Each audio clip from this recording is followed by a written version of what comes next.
C'est vrai? Ah.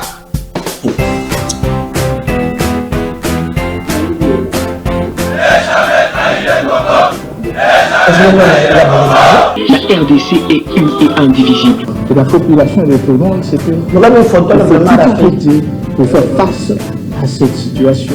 Et que nous ferons de cette terre richement bénie un réel mariage et de progrès social. Toujours salutation.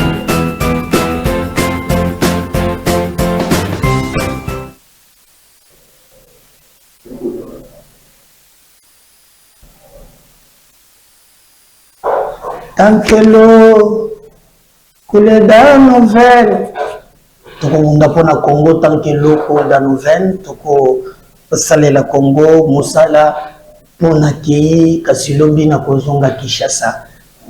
Mubembo ezali Luate, Nzembo ezali ya Pascal. Lukwa Kanza pour les intimes. Je l'ai vu dernièrement à Obdad, où ils allaient à une conférence, où il y a la première dame organisée en République démocratique du Congo. Nous avons dit Lukwa Kanza Pascal, Azalaki, Wana na Bato Nyonso.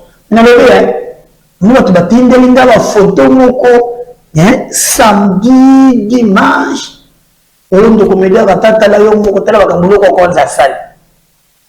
Loko kwanza sali c'est mon artiste préféré. Oh abali ata yo moko a décevoir biso. Oh abali bino. Na lobi abali bino. Ko ezala kate trahir mboka. Oh bino bitumba ko ya mboka ngo ngombe exagérer. Donc na pesa na libaya na yo non, personne vraiment photo ya Zaïe vraiment voilà.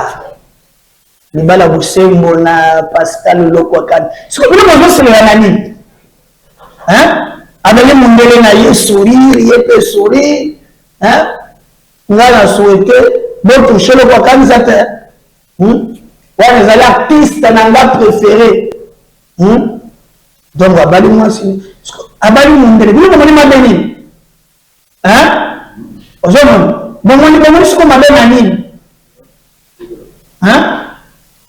Bon, moi je ne vais pas entrer dans les commentaires. Nabino, voilà. Voilà, bien. Je vais laisser. Parce que nous avons fait un commentaire. On a souhaité le Kokanza. En tout cas, les Balaboussembo, Kolo Azala, Maman Bate la Kaka. On a souri. Il y a des jours comme ça. Je ne sais pas pourquoi tout va bien. Hein? La joie dans mon cœur, j'ai l'envie d'embrasser l'inconnu. Parce que le Kwakanza. Ça m'a photo chérie naïe. Ça m'a photo de voilà, du bal à vous. Ça m'a besoin de critiquer. Chérie, moi, le Congolais exagère. Voilà. C'est un kitoko. Un kitoko. Bon, petit à diabo. Donc moi, je souhaité de la Boussembo, na Pascal, le quoi, Kanza. Merci. Donc, je vais ma solo, bande konangai, na andor makambo ya libala ya Pascal, le quoi, Kanza. Donc, je vais ma solo, qu'est-ce qui se passe? Na Katanga. Bon, je vais quitter par Momaki, de Komoko, on appelle ça. Azali numéro 1 Azali père de il y a François Claude Kaboulou Mwana wa Kaboulou, son grand frère Adayaki, dans des conditions floues. Ce matin voilà il y a un bomoni wana nazana quelques informations que je prends encore entre guillemets. Que je ne peux pas confirmer. Entre parenthèses. Au même moment que la bagarre des républicains Matambolaki, mais Nangambo Moussoupe et Sengeli Boyebake, dans le Bumbashi, comme mouvement Moko ya suspect et Bimaki, il va très compliqué. Beaucoup de bagarre des républicains. On fait la bassaline à Lubumbashi. Donc, comment na solo na émission ya lelo bandeko na ngai na dossier ya Chéribert Okende. Na dossier ya Chéribert Okende, le procureur avait pris la Cour de cassation assez après ça qui ma premier élément la police scientifique après ça c'est quoi avocat il y a chauffeur na ya garde na ye ba crier ba lobby bazali ko respecter tes droits ya défense nous sur l'émission mokolo ya lelo oui on peut mettre na bino masolo mais avant nous pour permettre ngai na pesa bino nini elekidi de manière générale na mokolo ya lelo na République démocratique du Congo moka na bino. Arrestation du soldat qui a tué 13 civils à Tchomia à Nuturi. Non mais ceux qui sont en Mboko bato bakufa. Est-ce que on est pas Congo ça les sous? Hein? On peut pas faire normal, baleki ebele bato et dindina mai. Peut-être dernièrement bato moko youtube ceux qui la Bukavu et qui était na Goma. Milelo aujourd'hui encore.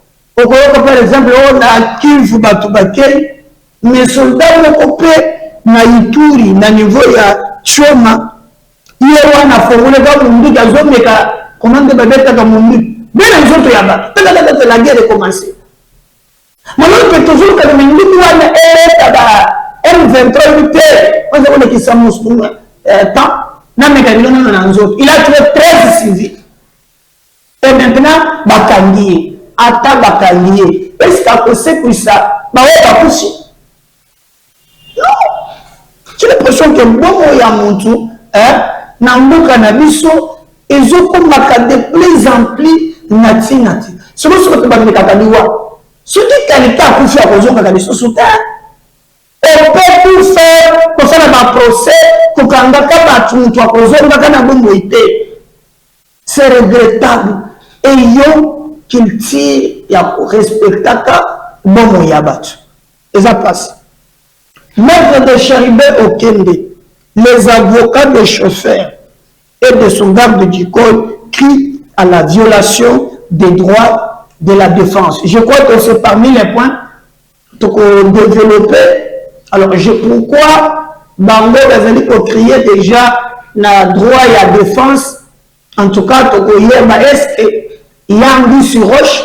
Dès lors que Bango Moko, Tango, rapport, toute l'information est bimi, la plupart qui n'a constitué, hésité.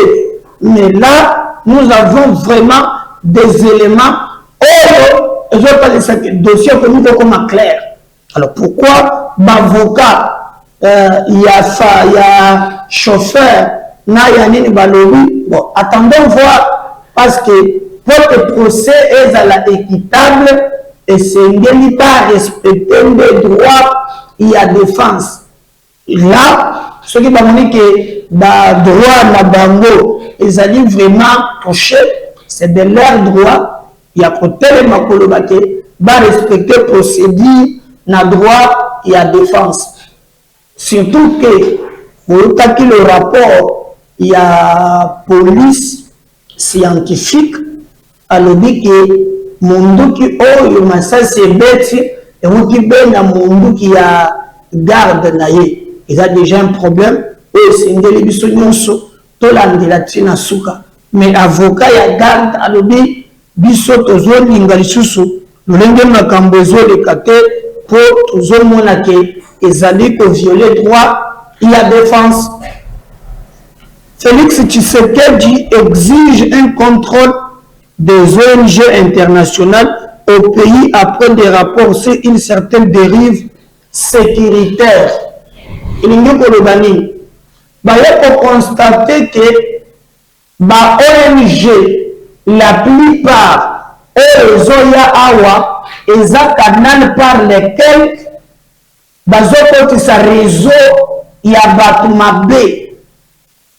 Les enquêtes et la ici que Babomi ya Congo Batuma B bazokota na mboka na biso na kanali ya ba ONG. Dernièrement awa tango bakangi ba Rwandais bazalaki na ndako ya molai awa na boulevard, la plupart na bango baye na cadre ya ONG, baye lokola bazosunga bino nzoka na kati wana le mercenaire. Et le rapport est ici clairement que bato wana bazali kosala mosala ya mabe.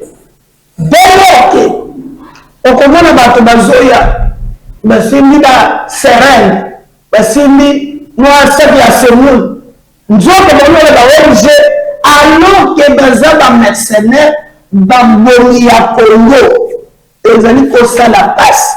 Et nous exigeons maintenant que makambo tambola clair. Alors le président de la République a servi à lobby à ce qui concerne la ONG wana batoba fongola miso. Je peux vous poser une question. Votre par exemple à Brazzaville, vous monaki makambo sa sungo sur salaki. Est-ce que vous avez que même avant l'élection présidentielle, azalaki na opposant na yemo farouche qui s'appelait Monsieur Guy Parfum Kolela. Mais la condition a confié. La condition floue. Na Brazzaville, tous les prisonniers, les citoyens na bango ya boulot ici, bateke bango 20 ans, 10 ans ici.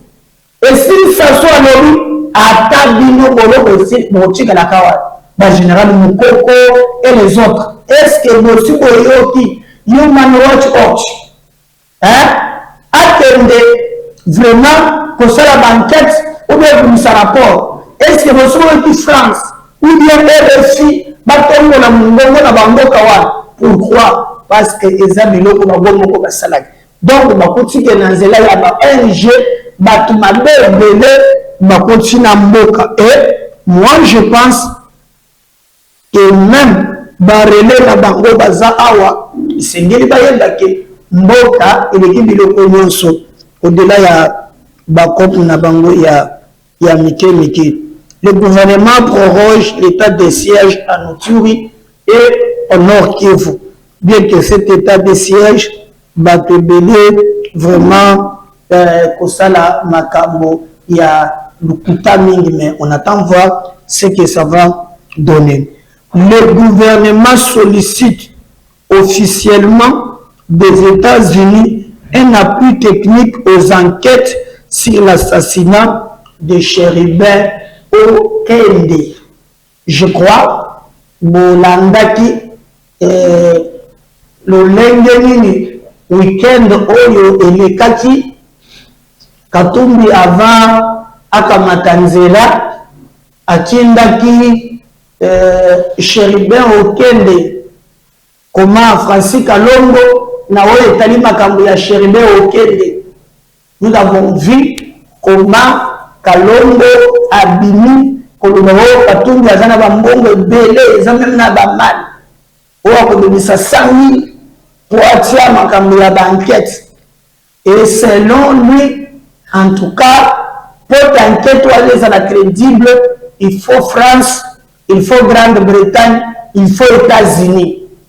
Comme s'il pensait que Nandenga Kobatama, le gouvernement, a quelque chose à cacher.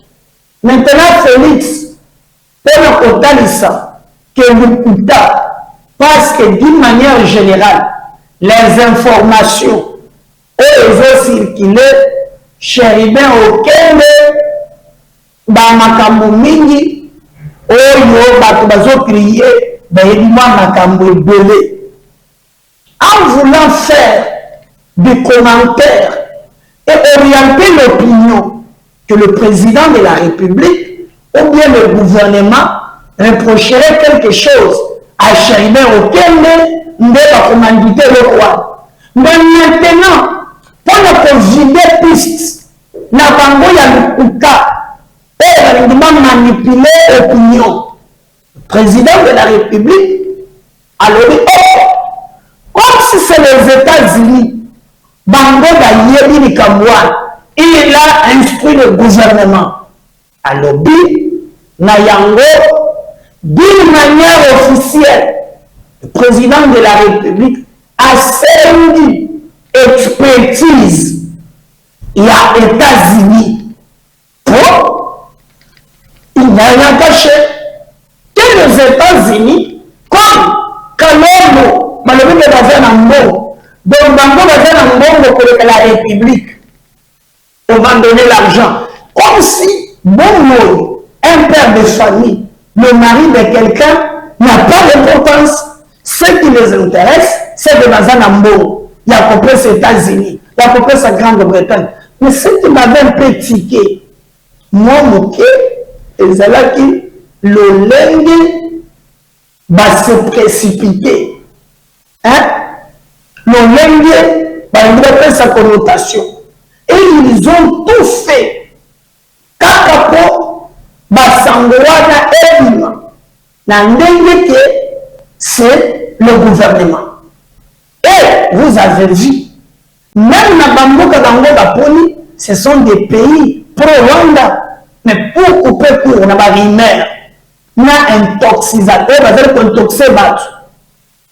C'est un tox, devrait s'arrêter. Et le président de la République, d'une manière officielle, a le but et le Kokobomba exaté. Ok. Faisons maintenant appel aux États-Unis, va collaborer. Parce que normalement, les enquêtes, elles sont menées par le gouvernement de la République. Mais qui n'a rien à cacher, qui veut collaborer dans Bandokoussous. Parce que, dans la Chébéa, si vous vous souvenez avec moi, à l'époque, Batouba exigeait qui enquête, il y a les bandas, le gouvernement, non. Mais au contraire, cette fois-ci, le gouvernement, dès lors que la Belgique, dans le but de Tokos, Boya, Afrique d'ici, Boya, Katumbi a les États-Unis, ok, États-Unis dans ce cas-là, Boya, beaucoup services, expertise, Nabino, beaucoup collaborer avec nos services, parce que nous voulons voir la lumière sur la mort de Chéribin. Aucun des, c'est quelqu'un qui était très pacifique, quelqu'un qui ne méritait pas et Komaki, parce que tous on a fait, qu'est-ce qui pouvait justifier cet assassinat odieux on a mis sur la bateau, ils allaient injustifiables. Alors, maintenant le gouvernement, Jimmy Plist, pour le conflit, la raison, il y a États-Unis. Problème des États-Unis. Les États-Unis, pour les Cambodgiens, maintenant,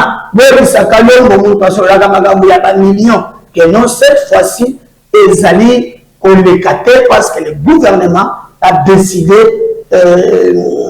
comment les États-Unis a coupé ça la Moussala. Mais aussi, ce que vous devez retenir, il y a quelques éléments. Vous l'avez dit, l'avocat, il y a chauffeur, l'avocat, il y a garde du corps, babini, balobi, makamondenge, les alliés koleka, les alliés paysans, malamoté. Peut-être que, bango, dans une version, le qui va respecter droit à la défense. Dans un procès, il faut tenir compte des points, il y a moko na moko. Mais déjà, quand j'ai suivi Israël Moutombo, qui a quand même donné des éléments, il y a eu chauffeur, parce que, au moment où Bazo Migaba Kende, que chauffeur a comme Makaya Kumbiete, Chériba Tindaki, a des boutiques à la pareille na Yembo. Mais aussi la garde, le Tangoye, à côté de boutique à Mukanda, à Zombi à côté Chériba, il n'a même pas alerté la Cour constitutionnelle. Il y a beaucoup de zones dont Matali, Likamboan, beaucoup de zones dont eux, Seigneur, quand même, eux, elle a éclairé. Mais comme vous le savez très bien, nous avons dit quand même qu'on réfléchir à haute voix. Entre autres, aujourd'hui, Israël, Mutombo, Oyaboso, na politique, qui a eu quand même quelques éléments entre chauffeur, la garde, il y a Chéribin au Kende, et il va nous l'expliquer suivant cet élément d'Israël Mutombo. Et on peut revenir juste après. Malobagnon sauté, il faut vraiment contextualiser sensibilité moto akufi aza moto munene.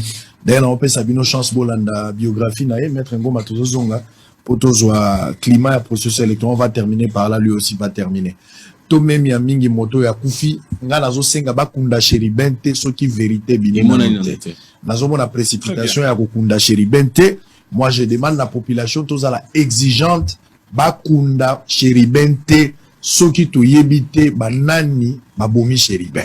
Donc tokelena na makambo ya kuwela welate toyebana nana bomi Chéribin yango ndelo ko foto yeb. Mais nazo senga pe na ba service na lobaki makambo ya registre d'appel ya Chéribin botala ya ba chauffeur botala pe ya garde du corps parce qu'il y a beaucoup de contradictions. Chauffeur à lobaki qui en a 15 heures et pas nangai. Chauffeur à lobaki qui en a 15 heures. Chauffeur va expliquer que lobby qui na Chéribin ba ke défend la cour constitutionnelle. Selon chauffeur, selon garde du corps. Mbala liboso ba ke na Chéribin au kende. Chauffeur na garde du corps, na zana ba audio na solo na bango. Na solo na bango te la bengi ba na téléphone boye de vive voix.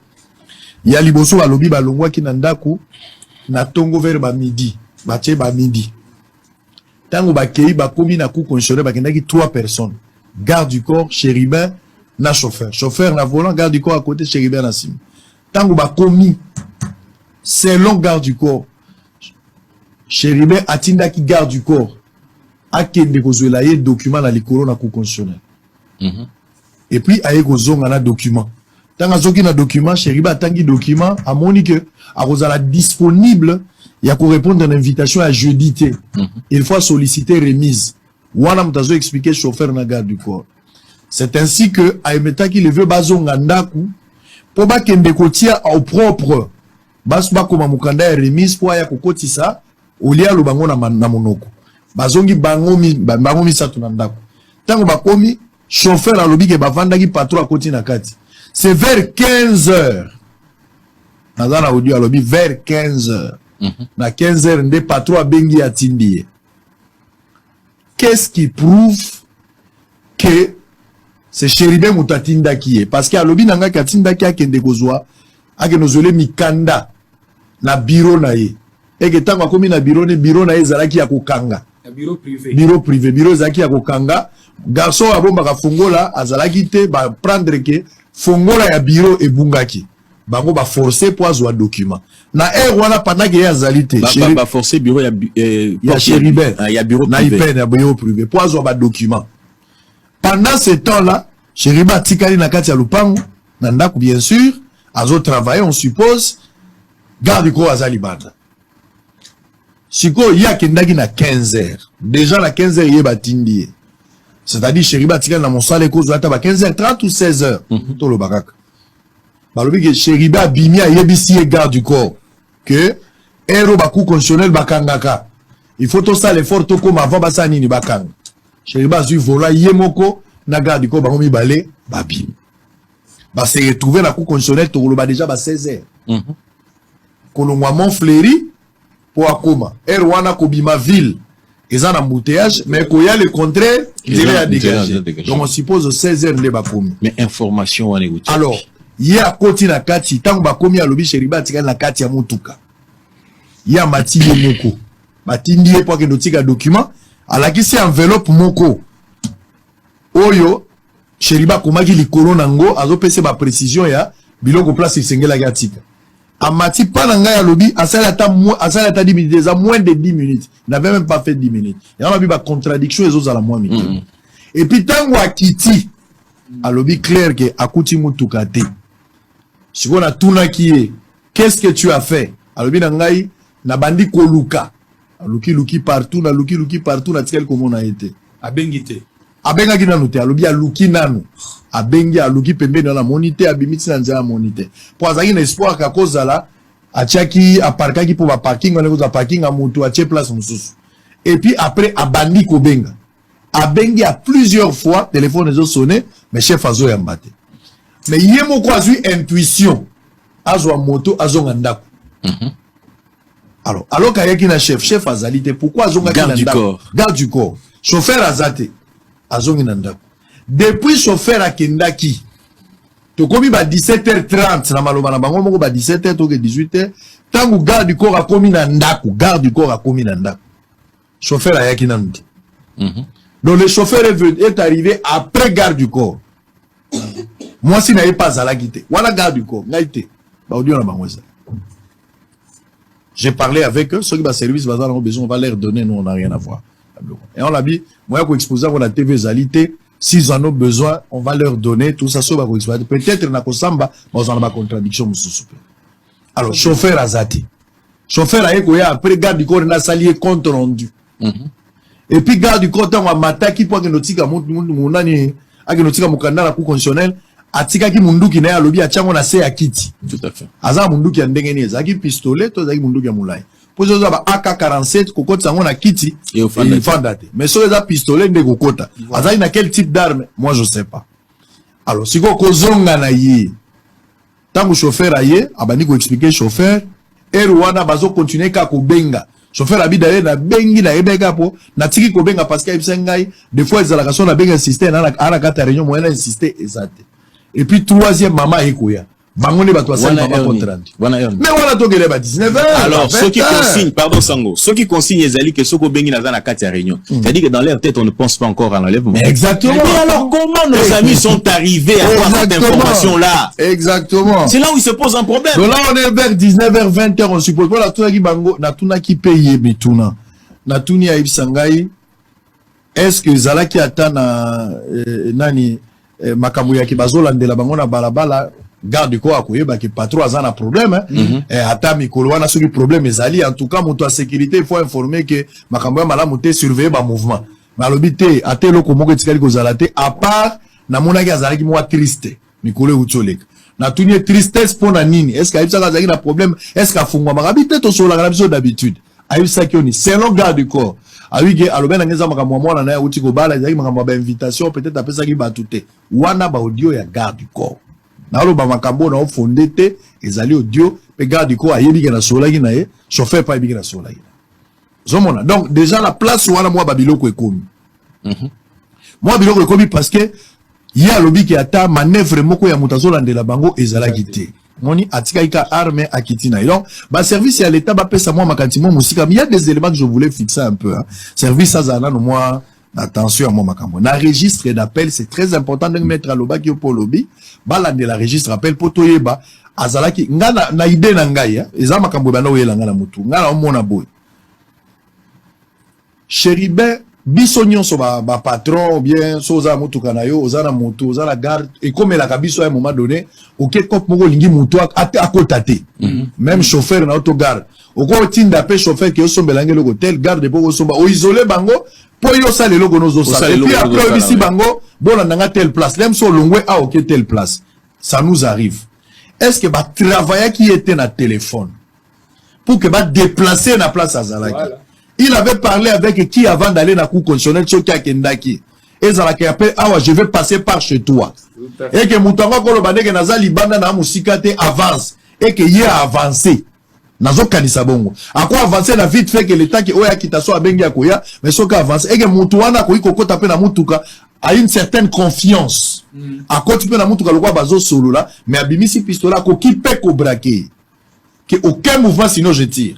Et qu'à partir wana bako kolongola ibakene ngana zo kanisa pe nazo kanisa eza ba hypothèse. Voilà, je crois que Molandi comment il y a écrit qu'on peut saluer ngana ya koloba mais bato belé on parlait non le samedi on va réagir donc melingai mais moi je vous ai dit seulement que quand lui a persévation mais puis Etienne a persévation mususu même à ce qui concerne la tweet naïe. Mais nous avons vu comment le procureur insiste. Les gens ont tiré, même sur le procureur, pour dire que non, le procureur le bien makambo ya lokuta même avocat il y a famille hein?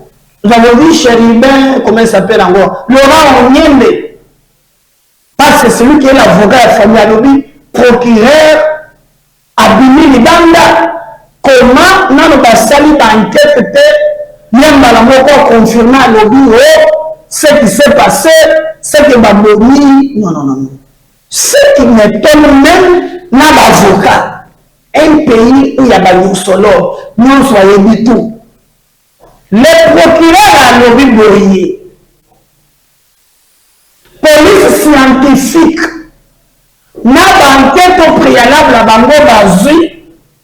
Balobi que tant de ici, Bango Massassi et copie dans notre chérida et zanité hors de la garde maillée. Ce ne sont pas conclusions d'un magistrat ni d'un. Il n'a fait que donner parce que Bango Kobichuna.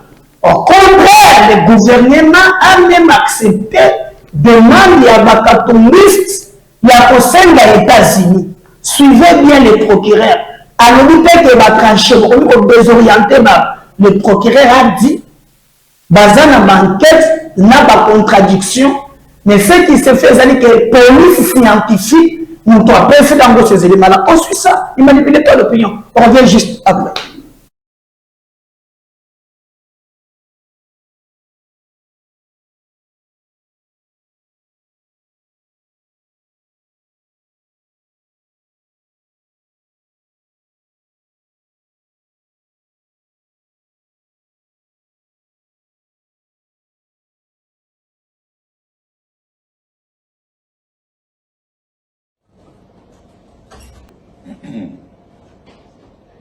Nous avions requis différentes expertises, notamment l'expertise de la police scientifique, l'expertise en cybercriminalité,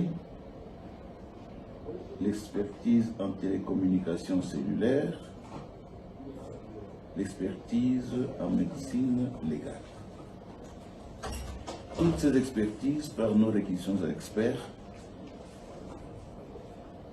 se sont mises à l'œuvre et chacune d'elles, constamment en contact avec nous, nous livre les résultats des enquêtes ou plutôt de devoirs soumis à leur expertise. Et les résultats nous parviennent au fur et à mesure que chacun de ces experts évolue dans le devoir pour lesquels ils ont été requis. Et de manière beaucoup plus pragmatique, pratique, la police scientifique nous a confirmé par exemple que la balle qui a été tirée est bel et bien partie des larmes trouvées à côté du corps. Alors là, ne me faites pas dire ce que je n'ai pas dit. Je dis bien que la balle qui a été tirée sur la victime est bel et bien partie de l'arme qui a été trouvée à côté du corps. Cette arme qui appartient au suspect. Là aussi, je voudrais vous dire que ce suspect que nous avons encore entre nos mains nous avait laissé entendre nous a fait beaucoup de déclarations. Mais là où, sans que j'aille vraiment au fin fond de choses, là où ça complique un peu la tâche aussi, parce que ces déclarations ne sont pas constantes. Il revient constamment sur ses premières déclarations. Donc il fait des déclarations qui ne semblent pas nous aider à pouvoir nous faire une conviction. Mais c'est cela aussi, la conviction que nous pouvons nous faire lorsque quelqu'un aujourd'hui dit une chose, demain il en dit une autre, et le lendemain autre chose. J'étais surpris moi-même qu'un monsieur soit passé sur les ondes de la radio, d'une certaine radio, nous dire que nous n'avons pas dû considérer ce monsieur-là comme un suspect. Sachez qu'en matière de criminologie, lorsqu'un crime est commis. Tout le monde qui est dans les périmètres. Voilà. Je crois que Bolandi, mais justice fait et Bengaki Peter Tian. Balobi convoqué une invitation sous ce Zoya. Invitation sous ce Zoya. Donc, avocat Naya le baquet, na première invitation, Babengi Satie na Ipeki, Peter Yen va se présenter. Mais nous apprenons Babengi Lissous pour qu'il au Landelana, parce qu'il a affirmé beaucoup de choses. La première invitation a été expliquer la différence il y a R et tweet. Mais là, j'ai vu que balancer peut battre pour le Cambouana. Même le secrétaire général de Bango a l'oublié que les Abongote, il y a une émission à Bengango et Dito, où la Zouagi Dieliti Kanyinga, notre téléphone il est enregistré. Alors cette semaine, on attend Malobi attaque Ndakite à Kozonga. Mais pour la première fois, il y a Ndakite à Tindakinde, avocat naye, pour attendre Koloba Makam. Et comme TVA Radio, regardez ce qu'avocat naye, le baquet la semaine passée, tant l'invitation à l'Ubosso à niveau de Pékin. Et nous allons revenir à deuxième numéro. Parce que c'est un s'abonner. Moi je reviens juste après, on suit ça, on se voit dans la deuxième émission. Merci, bye. Nous sommes arrivés au commissariat provincial de la ville de Kinshasa. Malheureusement, nous n'avons pas trouvé le général Edi Mukuna, qui était à l'initiative de l'invitation lancée à mon client, M. Peter Chani. Nous avons tenté de le rechercher, mais nous a laissé une fin de non-recevoir. Et donc finalement, il n'y a pas eu de suite. Et que vous pouvez même comprendre qu'autour de cette invitation-là, il y avait beaucoup des zones d'ombre qu'il fallait clarifier, d'autant plus qu'il n'y avait ni numéro sur numéro du dossier sur l'invitation. Il a été invité en tant que journaliste, en tant qu'il aurait commis une autre infraction, nous ne savons pas. L'invitation n'a même pas été déposée, ni à son adresse, non plus, on lui a remis à personne. Donc, nous apprenons déjà des rumeurs qu'il s'agirait du dossier concernant l'assassinat du regretté Chérubin Okende. Mais si tel est le cas, nous demandons quand même que la procédure ne soit toujours pas orientée de façon si cavalière, dans la mesure où l'adresse de Peter Chani est bien connue, que s'il faut poser des actes, nous ne savons pas, c'est le procureur général près la Cour de cassation qui intervient sur les dossiers, mais au même moment c'est la police qui pose des actes. Donc nous nous posons vraiment des questions de savoir finalement de quelle façon cette enquête est orientée. Et pour ce faire, nous souhaitons assez que on puisse clarifier d'abord ces différentes questions. Notre client va se présenter dès que l'invitation lui sera invitée. D'ailleurs, on sait qu'il a été parmi les premières personnes à avoir communiqué là-dessus, qui faisait son travail de journaliste. Cela est autorisé par nos lois, mais que l'on respecte les lois du pays, que l'on respecte la procédure telle que le veut nos dispositions juridiques. Oui, mais sur l'invitation, il est bien écrit qu'il est invité pour des renseignements. En quoi est-ce que cela devrait l'inquiéter ou bien vous? Ça n'inquiète personne, mais ce que nous demandons, c'est que l'orthodoxie judiciaire soit respectée. Dans ce sens que un dossier doit être renseigné, donc un dossier doit comporter un numéro. Et que lorsqu'il faut lancer une invitation, ce n'est pas au jour même dont on lance l'invitation qu'il faut absolument que le concerné puisse se présenter. Et vu tous ces éléments-là, il faut qu'on puisse considérer que les choses paraissent un peu louches. Les choses paraissent un peu louches et qu'il faille vraiment régulariser, il faille refaire la démarche. Et en cela, nous pouvons nous présenter dès que l'invitation nous sera lancée. Mais si c'est fait toujours de cette manière-là, il y a quand même à déplorer cette procédure. qui nous paraît encore une fois de plus très cavalière. Encore que lorsqu'on lance l'invitation pour 10 heures, nous nous présentons quelques heures après, malgré les difficultés, mais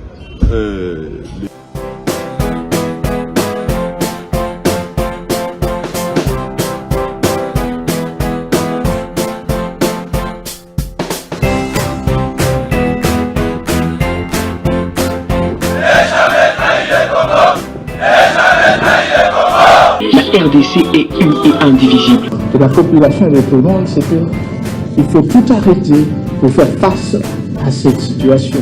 Et que nous ferons de cette terre richement bénie un réel havre de paix, de prospérité et de progrès social.